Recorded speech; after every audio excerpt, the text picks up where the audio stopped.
श्री कृष्णा, राधे राधे, श्री हरिदास। स्वागत है आप सभी का।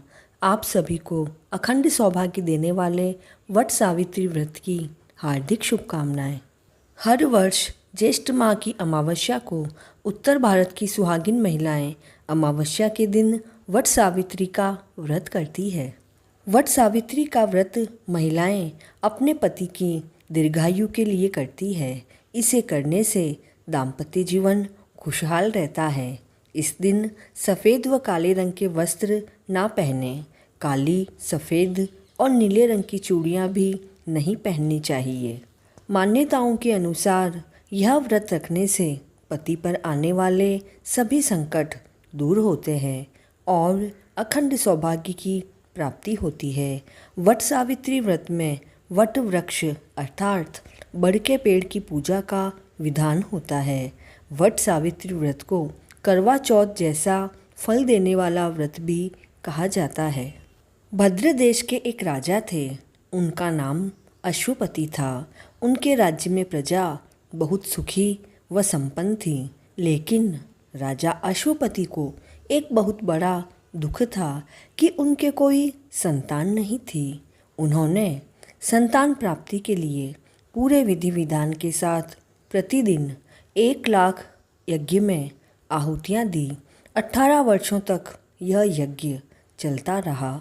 इसके पश्चात प्रभु कृपा से उनके यहाँ एक कन्या का जन्म हुआ। उस कन्या का नाम सावित्री रखा गया। जैसे जैसे समय निकलता गया, सावित्री भी बड़ी होने लगी। वह बहुत ही रूपवती हो गई। जो भी कोई उसे देखता देखता ही रह जाता था। अब एक समस्या हो गई कि उसके योग्य कोई वर नहीं मिल रहा था। ऐसा होने से सावित्री के पिता बहुत चिंतित व दुखी थे। उन्होंने अपनी कन्या सावित्री से कहा कि तुम स्वयं ही अपने लिए योग्य वर की तलाश करो। सावित्री अपने पिता की आज्ञा पाकर अपने लिए वर ढूंढने के लिए निकल गई। सावित्री तपोवन में घूमने लगी तो उसे साल्व देश के राजा धूमसेन मिले, क्योंकि उनका राज्य शत्रुओं ने छीन लिया था। इसलिए वह जंगल में ही रहते थे। उनके पुत्र सत्यवान को देखकर सावित्री ने पति के रूप में उनका वरण कर लिया। इसके बाद सावित्री घर लौट आई। राजमहल पहुंचकर सावित्री ने अपने पिता को जंगल की सारी बात बताई। संयोगवश नारद मुनि भी वहीं आए हुए थे। सावित्री ने कहा कि उसने साल्व देश के राजकुमार सत्यवान को अपना पति स्वीकार कर लिया है। तो नारद ऋषि यह सुनकर बोले कि हे राजन, आप यह क्या कह रहे हैं? सत्यवान गुणवान है, धर्मात्मा भी है और बलशाली भी है, किंतु उसकी आयु बहुत कम है। 1 वर्ष बाद ही उसकी मृत्यु हो जाएगी। नारद ऋषि की यह बात सुनकर राजा बहुत चिंता में डूब गए। उन्होंने सावित्री से कहा, हे पुत्री, तुमने जिस राजकुमार को अपने वर के रूप में चुना है वह तो अल्पायु है। तुम्हें किसी और राजकुमार को विवाह के लिए चुनना चाहिए। तो सावित्री ने कहा, पिताजी, हम राजवंशी कन्याएं अपने पति का एक ही बार वरण करती हैं, और हाँ, राजा भी तो एक ही बार आदेश देता है।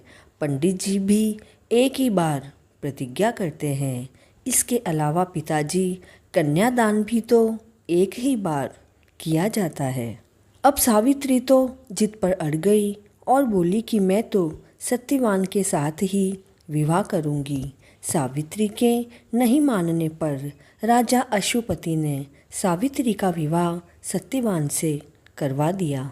सावित्री ससुराल आते ही अपने सास ससुर की सेवा करने लगी। समय बीतने लगा। नारद मुनि ने सावित्री को पहले ही सत्यवान के मृत्यु के दिन के बारे में बता दिया।